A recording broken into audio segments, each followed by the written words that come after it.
Hello నమస్తే అస్సలాం వాలేకుమ్.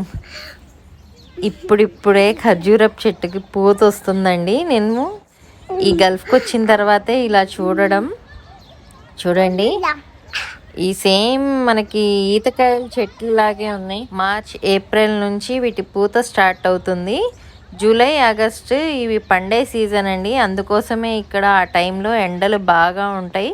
40 degrees వరకు వెళ్ళిపోతాయి టెంపరేచర్. ఆ ఎండ వేడి వల్లేనేమో ఖర్జూరం అనేది తయారవుతుంది ఇక్కడ. ఈ మా కమ్యూనిటీలోనే అసలు చాలా చెట్లు ఉన్నాయండి. నేను ఓన్లీ ఒక 2 చెట్లనే తీశాను చూపిద్దామని చెప్పి వీడియో తీసి. చూడండి, ఈ పూత వచ్చేటప్పటికే ఆ గెలలని కింద అవి పడిపోకుండా వాటిని తాళ్లతో కట్టేస్తున్నారు. ఇలా టేక్ కేర్ చేస్తారండి ప్రతి వాళ్ళు కూడా ఇక్కడ.